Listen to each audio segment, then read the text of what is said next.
Anio Alahady fa 9 Janoary 2024. Alahady voalohany manaraka ny Epifany. Alahady natokany fitandremana Isotry Fitiavana hitondranam-bavaka ny Firaisan'ny Sampana.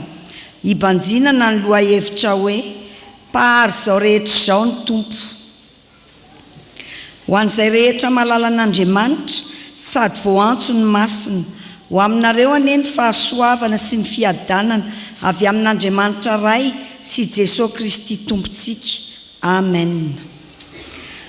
Ho fisaorana sy fiderana an'Andriamanitra dia iarahantsika mamaky eo am-pitsanganana ny salamo.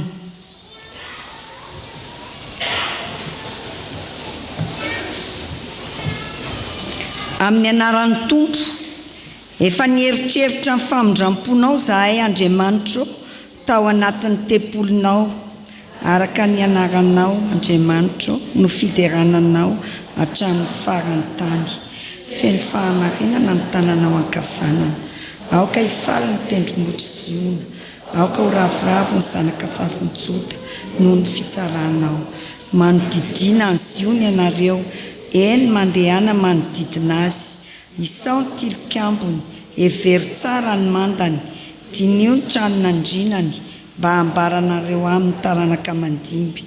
Fa izany no Andriamanitra dia Andriamanitsika mandrakizay doria. Izy no hitarika antsika na dia hatramin'ny fahafatesana azy. Amen.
Iara hivavaka isika. Ry Andriamanitra Tompo sy Mpahary anay ô, vory eto amin'ny tranonao izahay ankehitriny, miombo-po amam-panahy idera sy isaotranao. Mideranao zahay fa ianao lay Andriamanitra tsara sady mpanao ny tsara, tsy miova omaly sy anio ary mandrakizay. Misaotranao fa noho ny famindramponao dia mbola velonaina trapamonjena, tratry ty andro fahavalo amin'ity taona vaovao nomenao anay ity zahay. Misaotranao koa zahay Andriamanitra fa afaka hitondram-bavaka ny asan'ny Firaisan'ny Sampana eto amin'ity fitandremana ity, mba ho tena vava iray sy saina iray tokoa no iarahanay mideranao. Mangataka ny fanahinao masina mba hameno anay mandritra izao fanompona masina izao, mba ho tena tafaray aminao tokoa zahay ary ho tsarovanay mandrakariva fa ianao ny mpahary izao rehetra izao. Fanahy masina miasa mahery aty anatinay tsirairay avy ianao. Izay rehetra ataonay eto Andriamanitra dia ataonay ho voninahitra ao irery ihany. Amin'ny anaran'i Jesosy Kristy zokinay no anaovanay izany vavaka izany. Amen.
Iombavaka isika.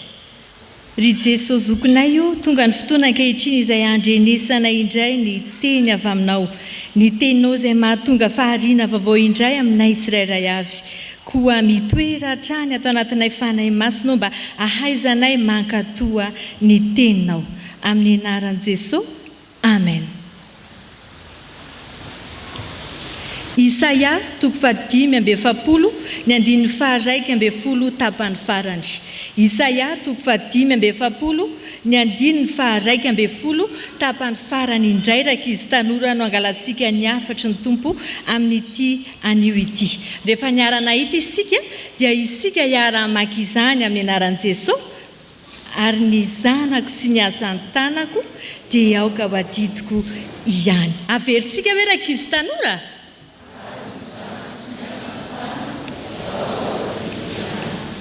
Amen.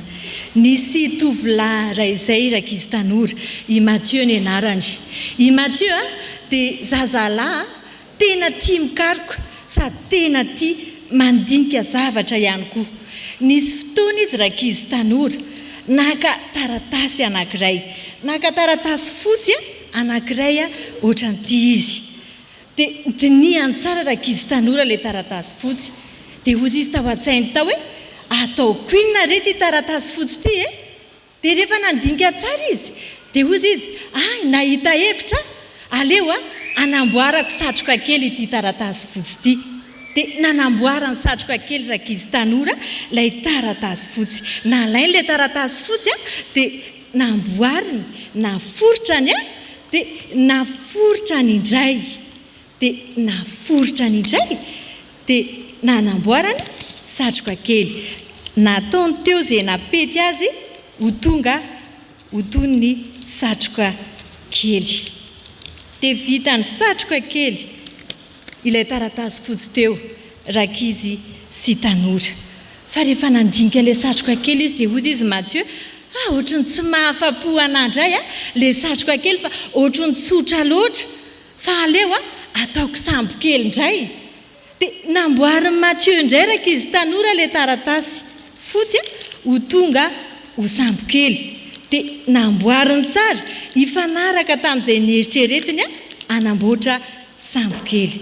Dia rehefa namboariny tsara ilay izy dia vitany sambo kely tsara tarehy ohatran'izao.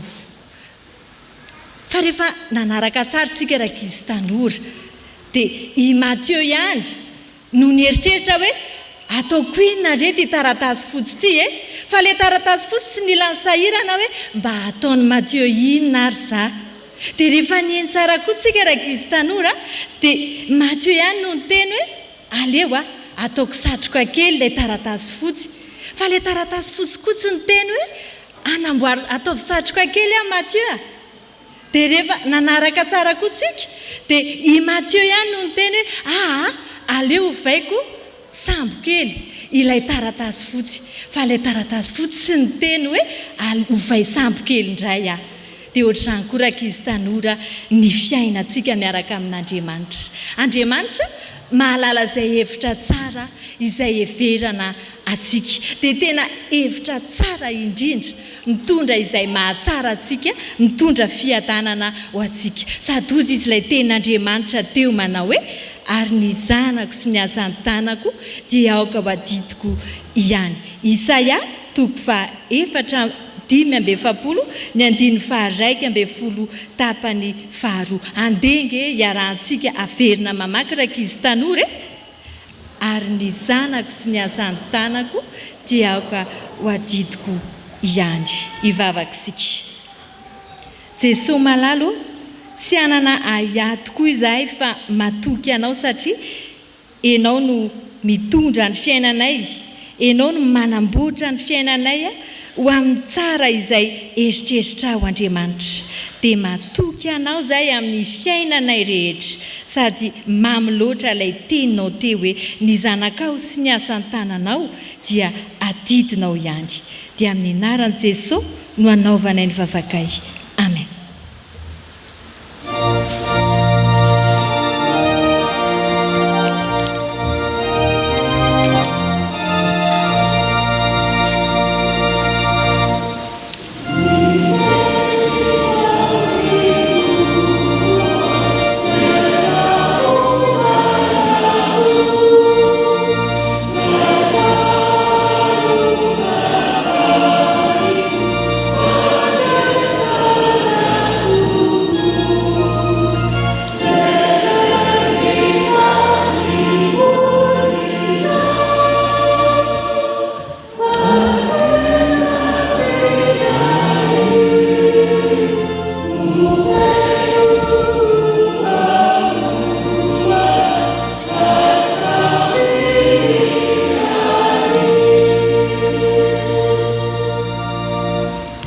Ivavaka isika tompoko.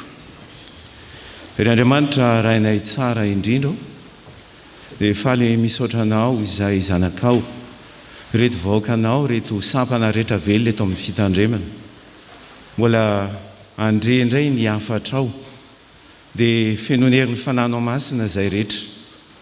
Ho lavorary ny Fjkm, ho feny sy tanteraka amin'ny alalan'ny mpanomponao ny Hafatra tompo.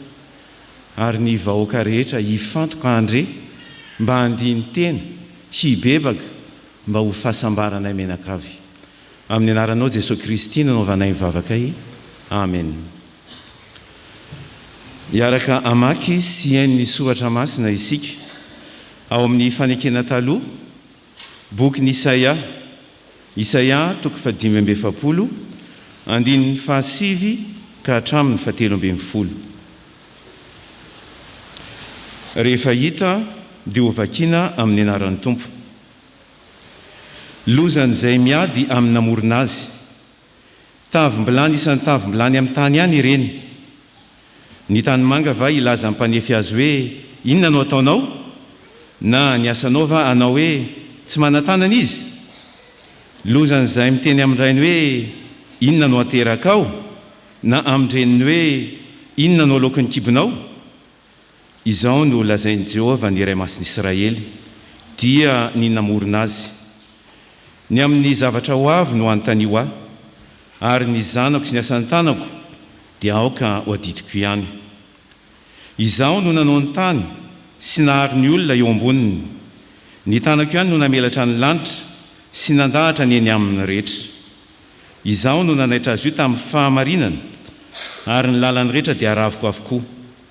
Izy no anao ny tanànako, ary ny oloko voababo dia alefany, nefa tsy ambola amin'kareny, ho Jehova tompony maro.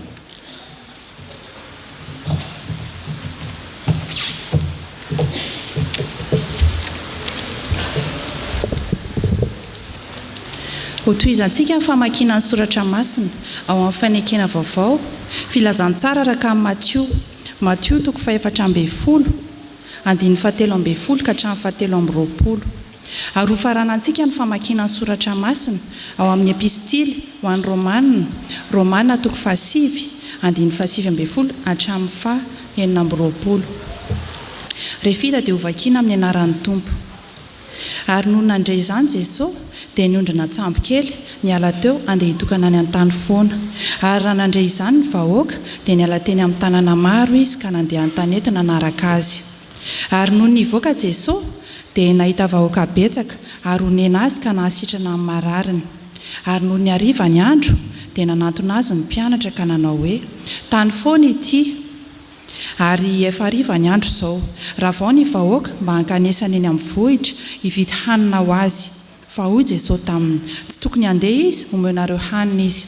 Fa hoy ny mpianany taminy, tsy misy aty aminay afa-tsy movy 5 sy hazan-drano 2. Ary hoy izy, ento aty amiko izany. Dia nasainy nipetraka teny ambony ahitra ny vahoaka, ary noraisiny movy 5 sy ny hazan-drano 2 dia niandrandrany lanitra izy ka nisaotra. Ary noho ny efa novakiny ny mofo dia natolo ny mpianany, ary ny mpianatra kosa nanolotra ho an'ny vahoaka. Ary nihinana avokoa izy rehetra ka dia voky, ary nangony ny sombotsombony sy satsilany ka dia nahafeno arina 12. Ary izay nihinana dia tokony ho 5,000 lahy, afa-tsy ny zaza mimbe hivavy. Ary niaraka tamin'izay dia nanerin'ny mpianatra hiondrina tsambo kely Jesosy ka hita eo alohany ho eny ampita mandra-pandravan'ny vahoaka. Ary rehefa noravany ny vahoaka dia niakatra tao ny tendrombohitra izy mba hitokana hivavaka, ary noho ny hariva ny andro dia nitoetra irery teo izy. Ianao ary dia anao amiko hoe, koa nahoana izy manome tsiny ihany, fa iza no manohitra ny sitrapony? Tsy raha lehilahy, fa iza moa ianao no mamaly an'Andriamanitra? Izay zavatra noforonina va anao amin'izay namorona azy hoe, nahoana ianao no nanao ahy toy izao? Ny mpanefy vilany va tsy manam-pahefana amin'ny tany manga ka ny vongany iray ihany no anaovany zavatra samihafa, ary ny iray ho hajaina ary ny iray atao tsinotsinona? Sa ahoana kosa raha Andriamanitra na dia tahaneo ny fahatezerany sy ampafantatra ny heriny azy dia be faharipo ka nandefitra tamin'izay fanaky ny fahatezerana voavoatra ho simbana, mba hampahafantarina koa ny haren'ny voninainy amin'izay fanaky ny famindram-po izay namboariny raha teo azy voninahitra. Dia isika izay nantsony koa tsy ny avy amin'ny jiosy ihany fa ny avy amin'ny jentilisa koa, araka izay lazainy eo amin'ny osea hoe, iantsony tsy oloko hoe oloko ao, ary ilay tsy malala hoe malala. Ary any amin'ny tany izay nilazany taminy hoe tsy oloko ianareo dia any no iantsona azy hoe zanak'Andriamanitra velona. Amen. Yeah.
mitombo ao anatintsika ny riavana ny fahasoavana sy ny fiadanana avy amin'Andriamanitra ray sy Jesosy tompontsika.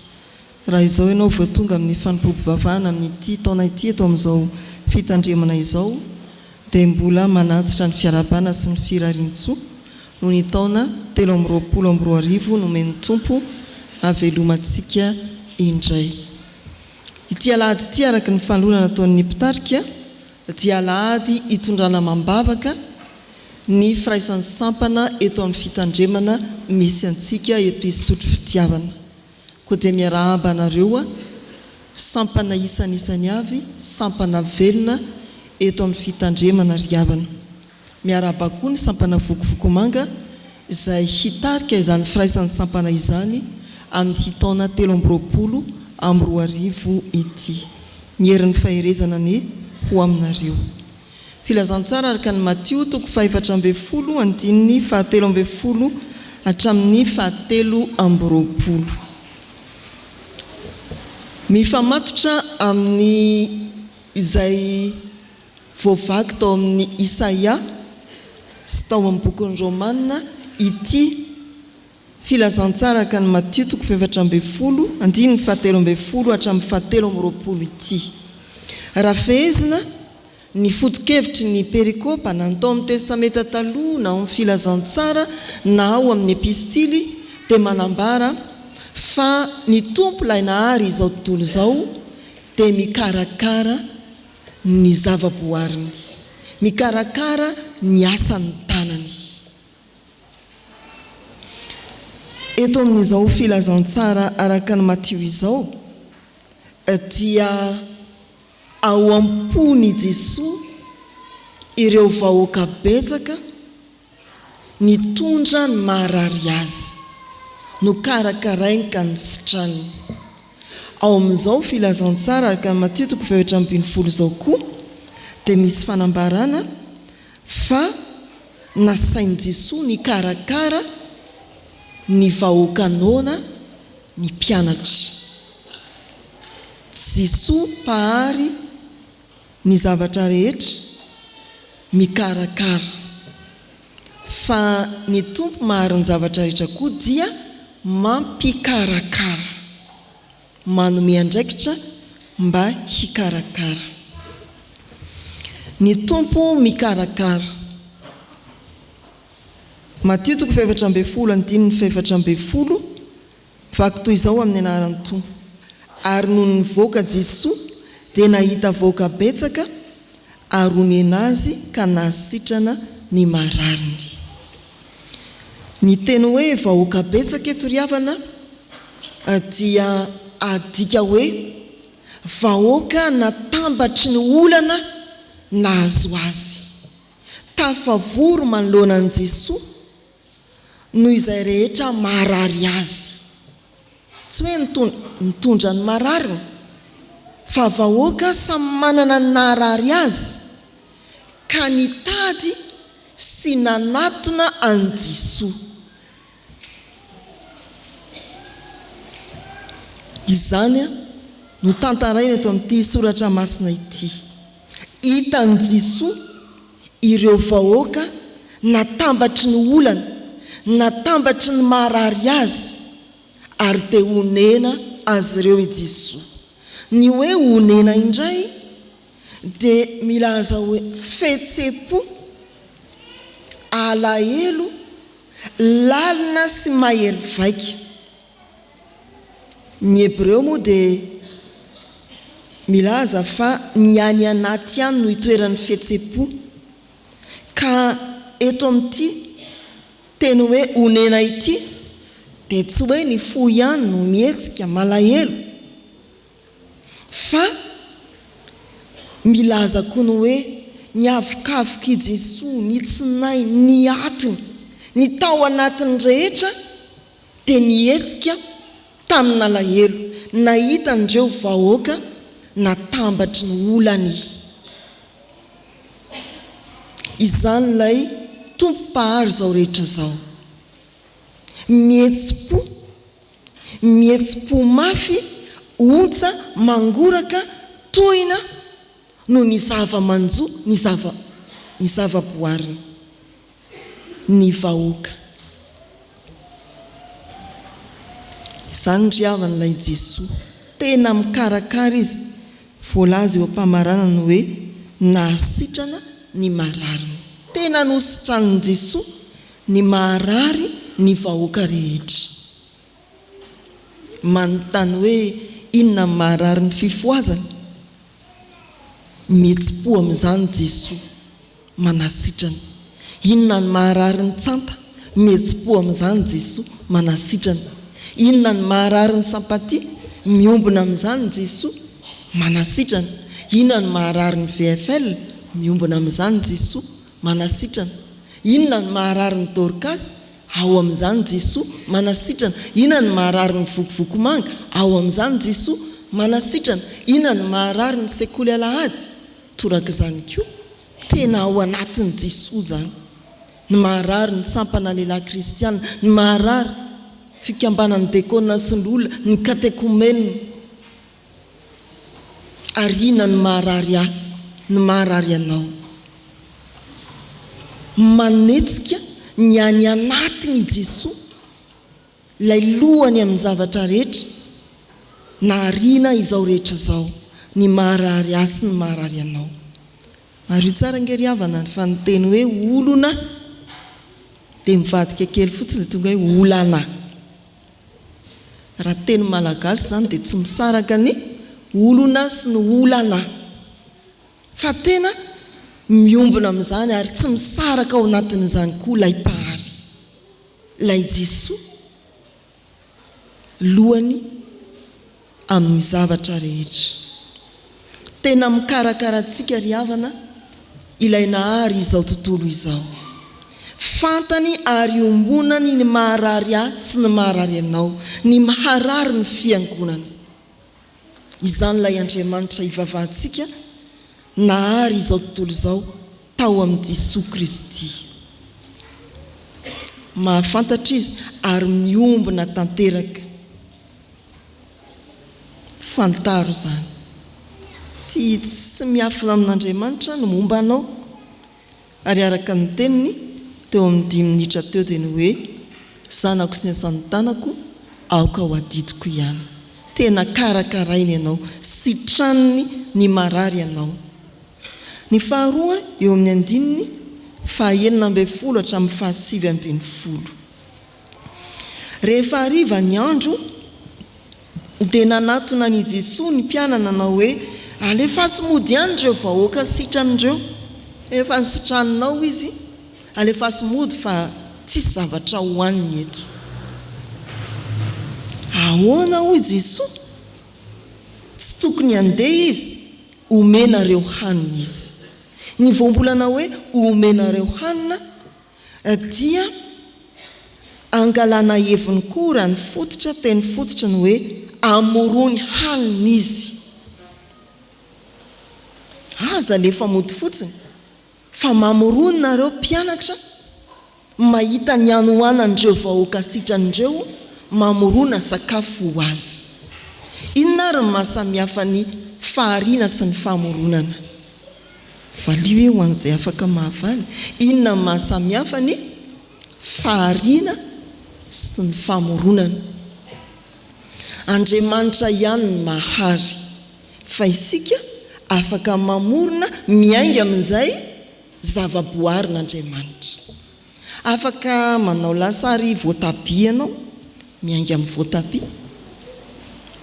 Afaka mahandro vary ianao, miainga amin'ny akora nanaovana ny vilany, ny afo mirehatra amin'ny alalan'ny kitay, na ho vary soa na vary maina, miainga tamin'ny voary ianao ary ny karakara dia afaka namorona vary masaka hohanina.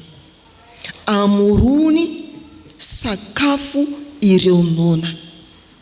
Andriamanitra ilay mpahary izao tontolo izao zany dia tsy hoe mikarakara sy ianao fotsiny, fa ho an'ny mpianatra izay mahita ny fahabangana teo amin'ny vahoaka dia nametraka andraikitra tamin'ny mpianatra izy. Karakaraonareo reo nonareo, karakaraonareo amorony sakafo reo, ka tinge tsy misy afa-tsy mofo 5 sy azan-drano 2 to aty zany dia nisaotra ny tompo natolony ny mpianatra mbola lasainy ny karakara koa ny mpianatra atolory ny vahoaka ny mofo sy ny azan-drano. Ndrao adinitsika ry havana fa mivadika kely eo fotsiny ny pejy dia misy tantara mitovitovy amin'io ihany. Jesoa kosa indray no voalazan'ny soratra masina fa onena ny vahoaka ka niantso ny mpianatra mba hamana azy ireo. Dia hoy ny mpianatra tamin'izay amin'ny toko 19:20 hatramin'ny farany, ka atia tsy misy afa-tsy mofo 7 sy azan-drano madinika vitsy. Fa niasany Jesoa koa zany ka nahavokisana olona mihoatra ny 4,000. Ny tompo ilay nahary izao rehetra izao dia tsy hoe mikarakara ny zavaboariny fa mampandray andraikitra antsika zanak'olombelona mba azahoany ny manodidina misitraka ny zavaboarin'Andriamanitra. Izay ilay Andriamanitra nahary izao tontolo izao, izaho sy ianao, ilay nandray fahasitranana dia apetrany ho tompona andraikitra amin'ireo manodidina hikarakara. Olo izany koa mantsy ny ao amin'ny Genesisy, rehefa vitan'Andriamanitra avokoa ny zavatra rehetra dia namorona ny olona izy vao mofinaina omaly, ary nametraka ny olona hanjaka eo amin'ny zavaboary, hikarakara ny zavaboary. Zay ilay hoe tsy mikarakara na miadidy ny asan'ny tanany ihany Andriamanitra fa mametraka atsika koa mba hikarakara, mifampikarakara. Dia inona zany zao no any apelatanantsika sampana isan'isany avy. Zay tsy manam-bola, misy sampana dia miteny zay nge malemy mahantre, tsy manam-bola madinika. Fa ny tompo dia manao hoe ento aty ilay madinika, ento aty izay ihany, to dia omeo daholo.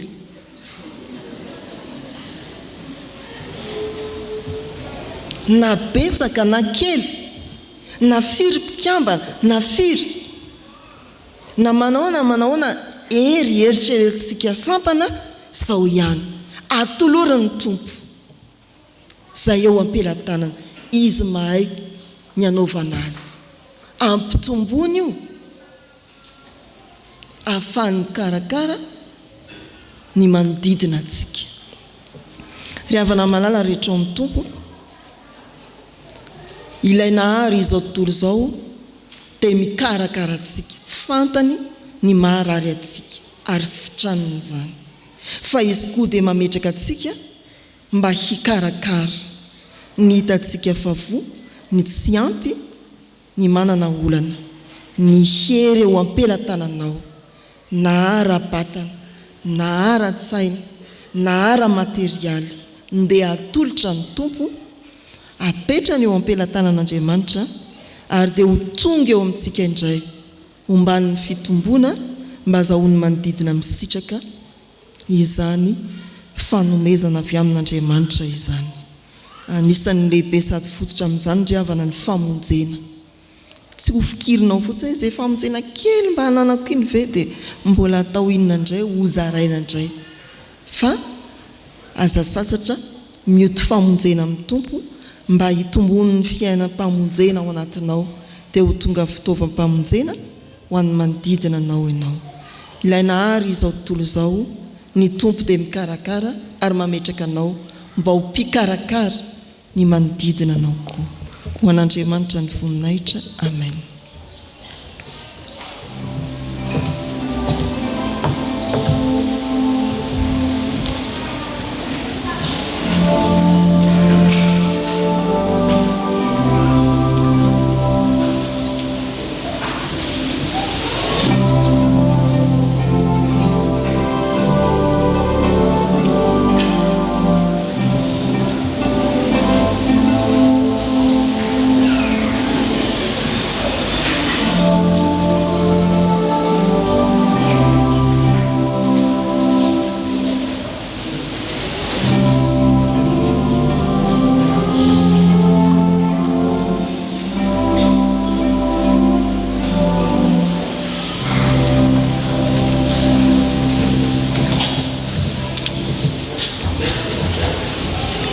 bavaka sy gariavako.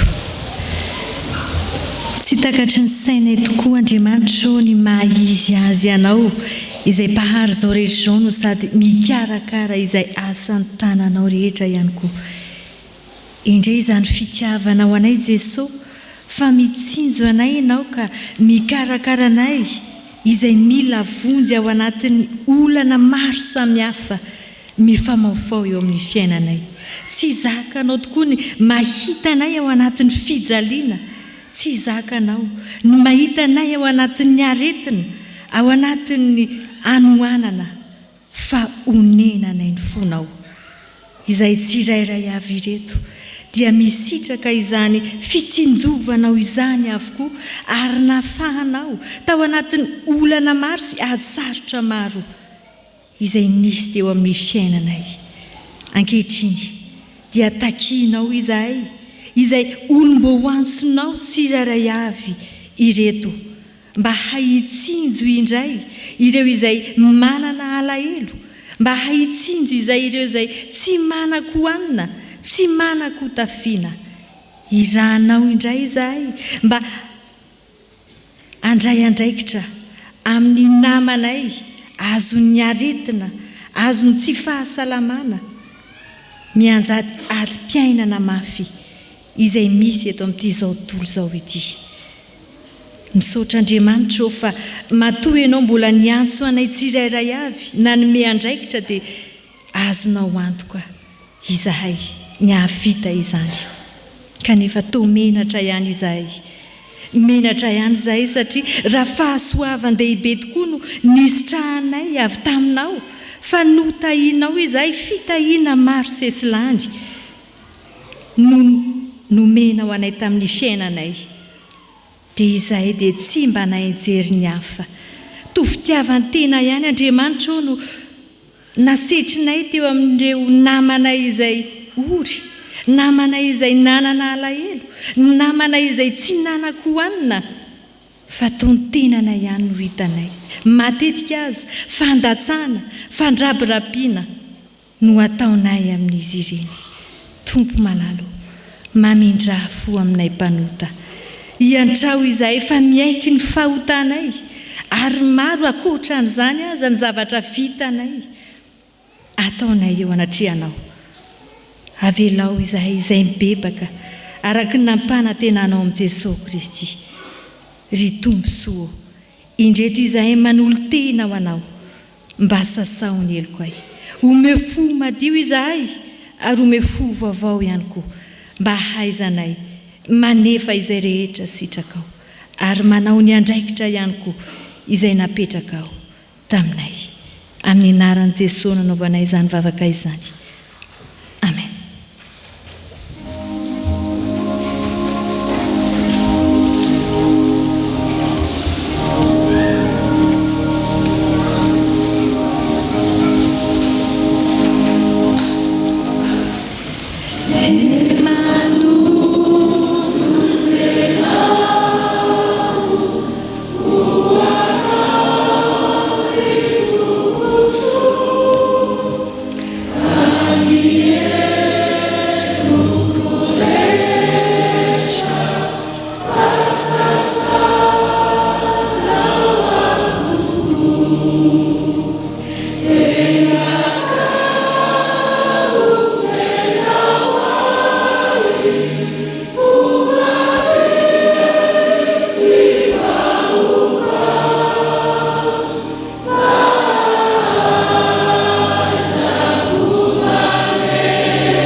Ho antsika izay miaiky ny fahotantsika teo anatrehan'ny Tompo ary nibebaka marina tokoa, mitsangana handray ny teny soa mahafaly atolotry ny Tompo ho famelana ny elontsika.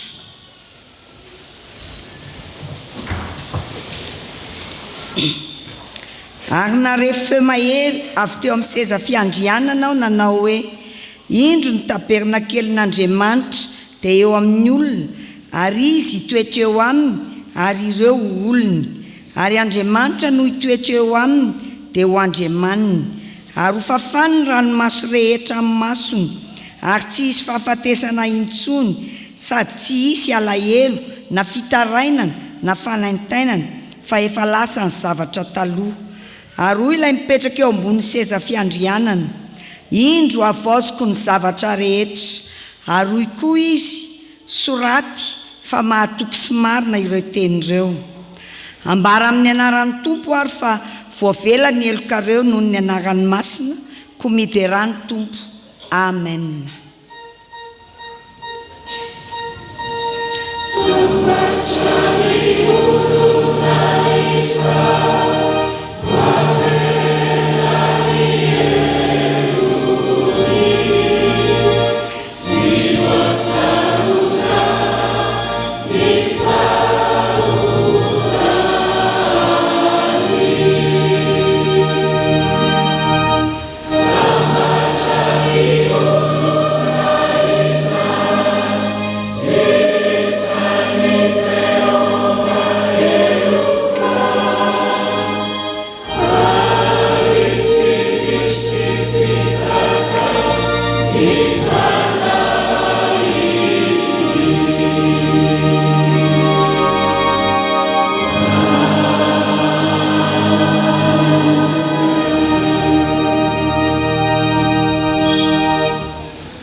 Ho antsika izay voavela eloka dia andeha ambarantsika pahibe maso ny finoantsika araka ny fanekempinoana laharana faharoa. Isika mino an'Andriamanitra iray, raitsi-toa, mpanao ny lanitra sy ny tany ary ny zavatra rehetra na ny hita na ny tsy hita, ary an'i Jesosy Kristy Tompo iray, zanan'ilay tokan'Andriamanitra, nateraky ny rainy talohan'izao rehetra izao, ny mazava avy amin'ny mazava, Andriamanitra tokoa avy amin'Andriamanitra, nateraka fa tsy natao, iray amin'ny zavatra rehetra.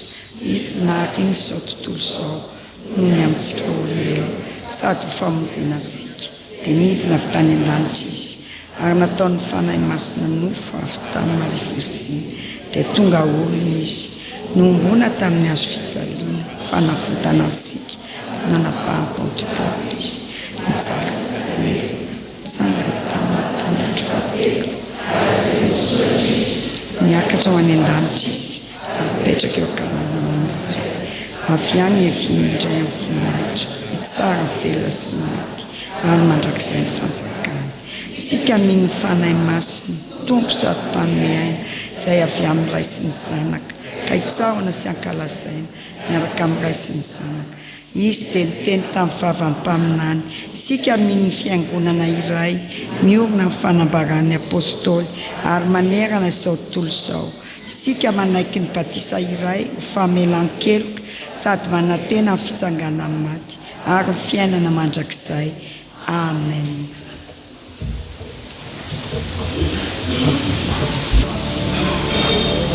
Izao dia hitsangana ny Firaisan'ny Sampana, anatanteraka ny hira firana fanampy faraiky ambinipolo, endre tsara sady mahafinaritra. Endre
Izao vavaka fangatahana izao isika riava ivavakisika.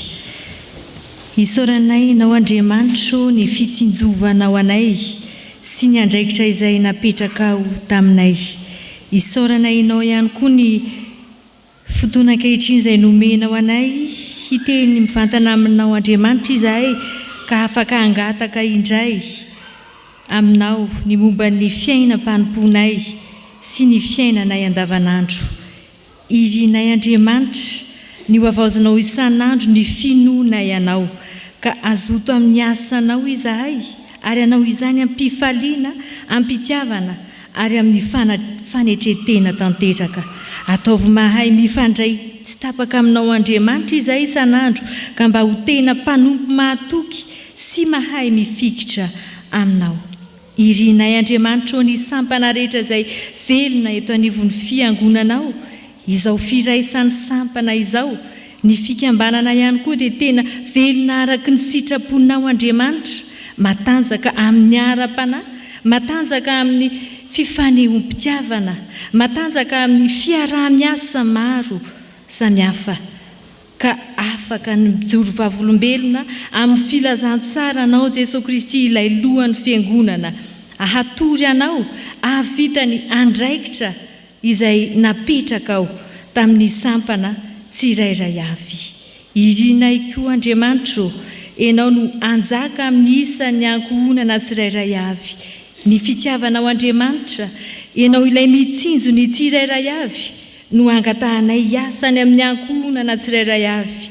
Mety misy aminay reto azy pahoriana, mety misy aminay reto kamboty, mety misy aminay reto manantena, ao ihany koa ireo sahirana tsy manan-kohanina. Andriamanitra, mitsinjova azy ireny ianao araka ny ampeny fitiavanao.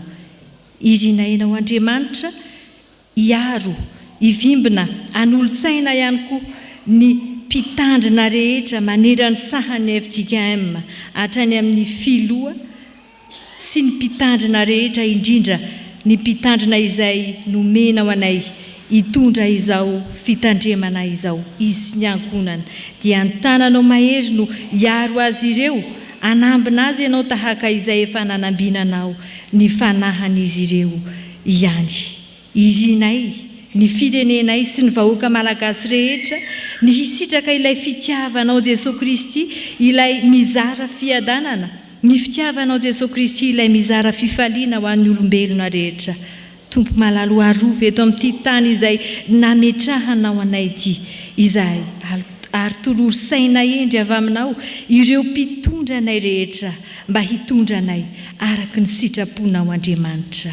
Tompo malalo, faniriana ihany no nangatahanay teo anatrehanao, kanefa mahatoky izay fa enao efa nilaza taminay tokoa fa asan'ny tananao izay, zanakao izay dia tena adidinao ihany. Dia sitraka indrindra ny mameno izany vavaka izany amin'ilay vavaka nampianarin'i Jesosy Kristy anay manao hoe: Rainay izay any an-danitra, ho amasinana eny anaranao, ho tonga eny fanjakanao, atao eny sitraponao ety an-tany tahaka ny any an-danitra. Omeo anay an'io zana sahaza ho anay, ary mamela ny elokay tahaka ny namelanay izay meloka taminay, ary izay mitondra anay ho amin'ny fakapana, fa manafahanay amin'ny ratsy, anao ny fanjakana sy ny hery ary voninahitra mandrakizay. Amen. Ny fisainan'i Jehova maharitra mandrakizay. Ny hevitry ny fony dia mahatratra ny taranaka faramandimby. Izany tenin'ny soratra masina ao amin'ny Salamo 73 ny andinin'ny Fjkm Isotry Fitiavana no arabanantsika eo am-panombohana izao fanentanana izao. Fanentanana avy amin'ny vaomiera ny Ankohonana sy ny fanabeazana eto amin'ny fiangonantsika. Toy ny fanao isan-taona, ny alahady farany amin'ny volana Janoary no Alahadin'ny Taranaka eto amin'ny fiangonantsika eto Isotry Fitiavana. Ko amin'ity taona ity izany dia ny alahady 9 Janoary, alahady 9 Janoary, 13 no alahady ny Taranaka sy Ankohonana. Iza no voakasika izany dia tsorina amin'ny teny raim-bavany hoe sika menakavy, sika mpianakavy ny finoana rehetra eto Isotry Fitiavana.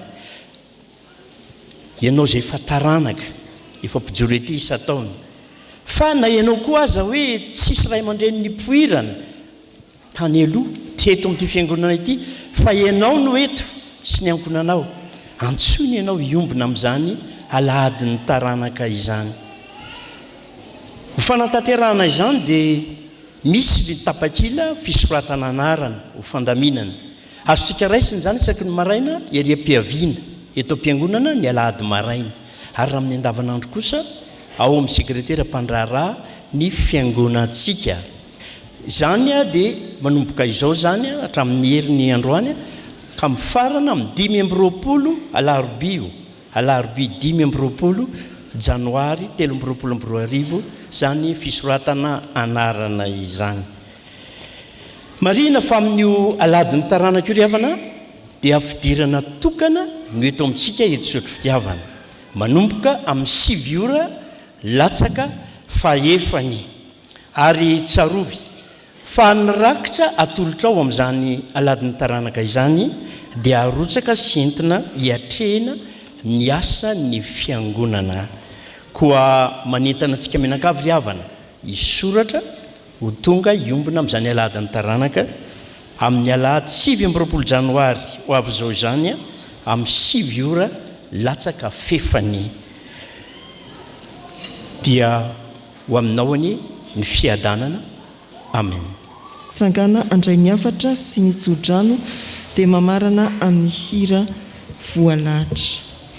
Izao no hafatra tononona ho antsika nanatrika izao asa sy fampahirezana izao. Hoy ny Tompo, na dia mandra-pahantotrareo aza dia tsy miova, mandra-pahafojivolonareo dia izaho ihany no isahirana mitondra anareo. Izaho no nanao ka izaho no hitrotro, eny izaho no hitondra sy hanafaka. Tonga avy aminao arak'izay irinao. Amen.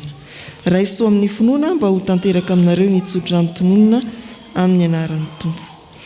Andriamanitra ny faharetana sy ny fiononana ane, hampirahevitra anareo araka ny Kristy Jesosy, mba ho saina iray sy vava iray ny rahanareo mankalaza an'Andriamanitra rain'i Jesosy Kristy tompontsika. Matoky izay ny antsonareo, izy no anevo izany. Amen.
Ho an'Andriamanitra irery ihany ny voninahitra, amin'ny anaran'ny Ray sy ny Zanaka ary ny fanahy masina.